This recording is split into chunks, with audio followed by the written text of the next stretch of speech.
नमस्कार दोस्तों।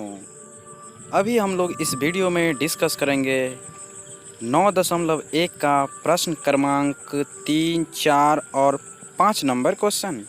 आइए दोस्तों, सवाल नंबर 3 जो कह रहा है, देखिए इसका जो है आपके बुक में लैंग्वेज थोड़ा बड़ा बढ़ा चढ़ा के इसको लिख दिया, ठीक है, जबकि भारी कुछ भी नहीं है इसमें समझना। चलिए जैसे कि पढ़ते हैं। ये कह रहा है, एक ठेकेदार बच्चों को खेलने के लिए एक पार्क में 2 फिसलन पट्टी लगाना चाहती है। 5 वर्ष से कम उम्र के बच्चों के लिए एक ऐसी फिसलन पट्टी लगाना चाहती है जिसका शिखर 1.5 मीटर की ऊंचाई पर हो और भूमि के साथ 30 डिग्री कोण पर झुका हुआ हो। पहला शर्त हो गया। दूसरा शर्त है, जबकि सबसे अधिक उम्र के बच्चों के लिए वह 3 मीटर की ऊंचाई पर एक अधिक ढाल की फिसलन पट्टी लगाना चाहती है जो भूमि के साथ 60 डिग्री का कोण बनाती हो। प्रत्येक स्थिति में फिसलन पट्टी की लंबाई क्या होनी चाहिए? बेहद आसान है। 2 शर्त दिया हुआ है। तो पहला शर्त में है, एक फिसलन पट्टी है, मान लीजिए ये फिसलन पट्टी है, ये जमीन है।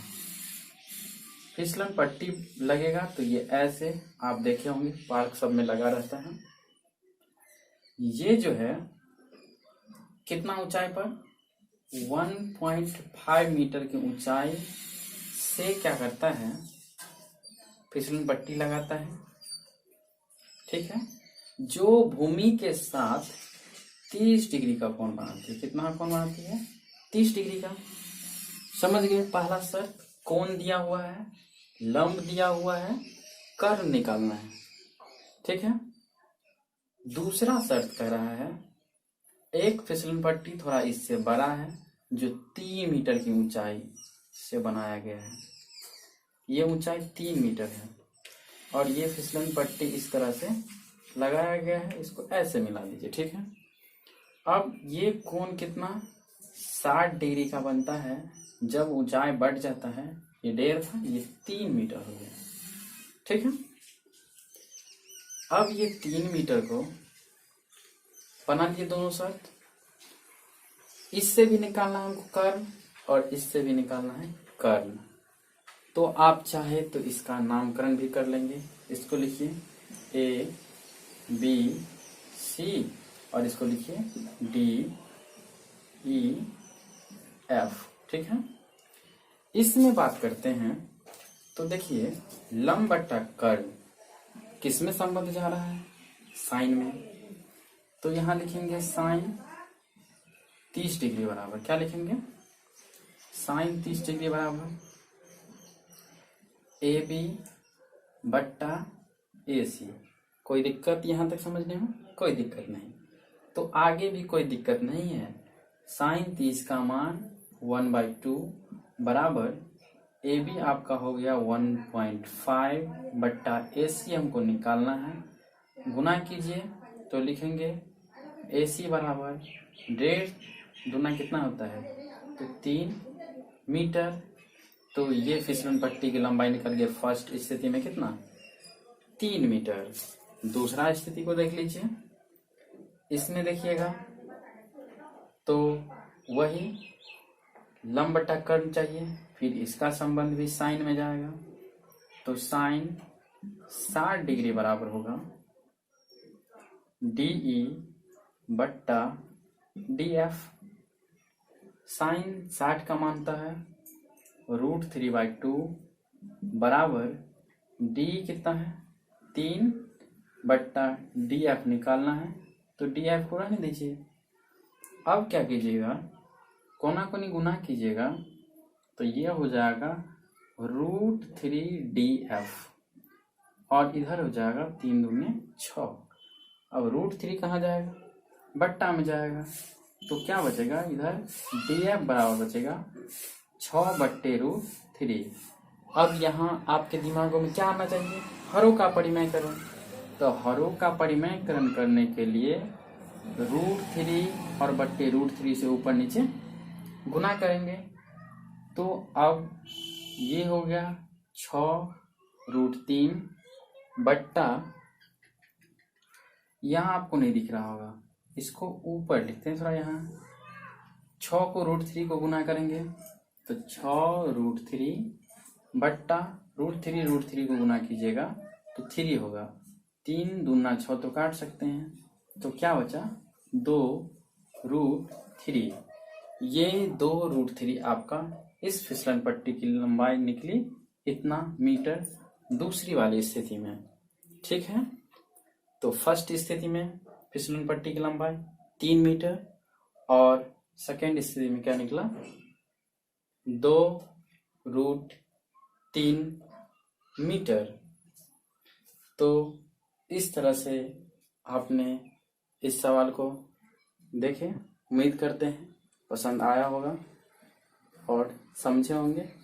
सवाल नंबर 4 कर रहा है, भूमि के एक बिंदु से जो मीनार के पाद बिंदु 30 मीटर की दूरी पर है, मीनार के शिखर का उन्नयन कोण 30 डिग्री है, मीनार की ऊंचाई ज्ञात कीजिए। चलिए सबसे पहले भूमि के एक बिंदु से जो मीनार के पाद बिंदु 30 मीटर की दूरी पर है, सबसे पहले एक मीनार खड़ा करते हैं। ये हो गया मीनार, ये हो गया भूमि। मान लीजिए भूमि के इस बिंदु से ये मीनार की दूरी 30 मीटर है, 30 मीटर हो गया। मीनार के शिखर का उन्नयन कोण 30 डिग्री है। यहाँ से जब हम देखते हैं ना इसके शिखर को, तो उन्नयन कोण यहाँ से बनेगा, तो देखेंगे तो दृष्टि रेखा ये हुआ, तो देखेंगे तो ये बीच का जो कोण बनता है ये 30 डिग्री दिया हुआ है। तब कर रहा है मीनार की ऊंचाई क्या होगा, ये रहा अपना मीनार। तो मीनार की ऊंचाई ज्ञात करने के लिए जानते हैं, यहाँ देखिए आधार दिया हुआ है और ये लंब है, तो लंब बट्टा आधार 10 में संबंध, आधार बट्टा लंब कॉट में संबंध। तो दोनों में से आप 10 भी लगा सकते हैं, कॉट भी लगा सकते हैं, आंसर सेम आएगा। तो चलिए यहाँ नामकरण कर देते हैं, A, B, C। AB अपना मीनार है और वही निकालना है। तो कैसे निकालेंगे, 10 30 डिग्री, 10 में संबंध जा रहा है 10 भी ले सकते हैं, कॉट में भी जा रहा है कॉट भी ले सकते हैं, आंसर सेम आएगा। 10 30 डिग्री बराबर होगा लंब बट्टा आधार, तो लंब है AB बट्टा BC आधार हुआ। 10 30 का मान होता है 1/√3 बराबर AB हो गया, मान निकालना है तो AB को AB ही रहने दीजिए। BC 30 मीटर दिया हुआ है। अब क्या कीजिएगा, क्रॉस गुना कीजिए, तो ये हो जाएगा AB √3 या √3 AB लिखे कोई फर्क नहीं पड़ता है। फिर 30 को जब 1 से गुना कीजिएगा 30 होगा। अब क्या करेंगे, AB बराबर निकालना है तो AB बराबर लिखिए 30 बट्टा √3। अब हरों का परिमेयकरण कर दीजिए, √3 बट्टे √3, तो क्या आएगा यहाँ से 30 √3 बट्टे 3, 10 तिया 30 हो गया, तो ये हो गया 10√3। क्या हो गया 10√3, मीनार की ऊंचाई आप यहाँ लिख सकते हैं, मीनार की ऊंचाई बराबर 10√3 मीटर। ठीक है, तो इस तरह से जब आप उन्नयन कोण, अवनमन कोण, पाद बिंदु, शीर्ष बिंदु, इस सब को ध्यान में रख के फिगर बनाएंगे तो सवाल आसानी से बन जाएगा। अगला सवाल 5 नंबर का रहा है, भूमि से 60 मीटर की ऊंचाई पर एक पतंग उड़ रही है। पतंग में लगी डोरी को अस्थायी रूप से भूमि के एक बिंदु से बांध दिया गया है। भूमि के साथ डोरी का झुकाव 60 डिग्री है। यह मानकर कि डोरी में कोई ढील नहीं है, डोरी की लंबाई ज्ञात करिए। मान लीजिए एक फिगर बनाते हैं, ये जमीन है और इतनी ऊंचाई पर पतंग उड़ रही है और ये पतंग का डोर है।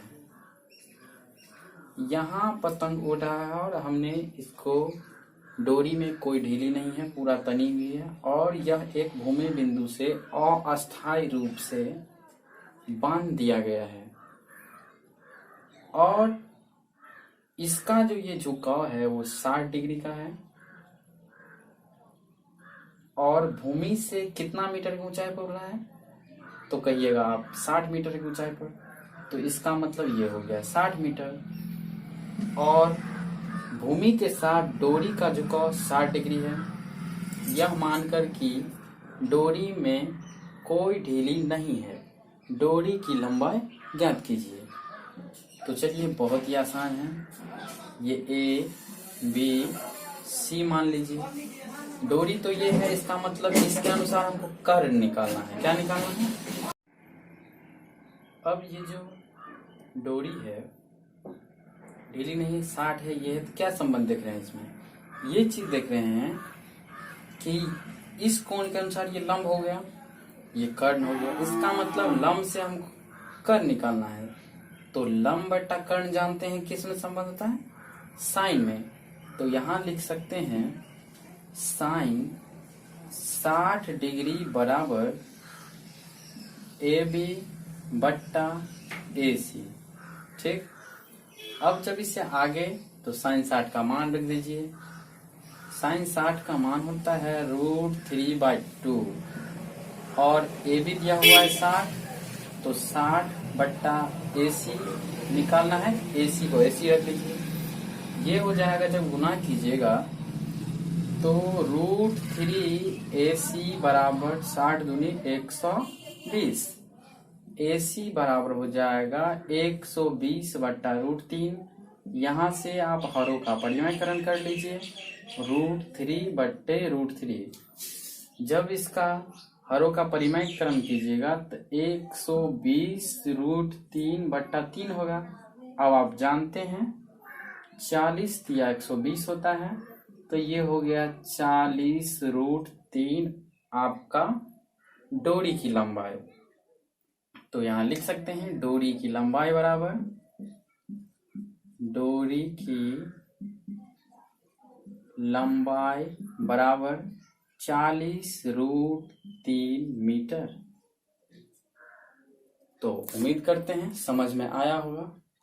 थोड़ा लैंग्वेज बढ़ा चढ़ा के लिख दिया है, जबकि भारी नहीं, बहुत ही आसान है। जब आप पढ़िएगा तो समझ जाइएगा कि इसका लैंग्वेज बहुत आसान है।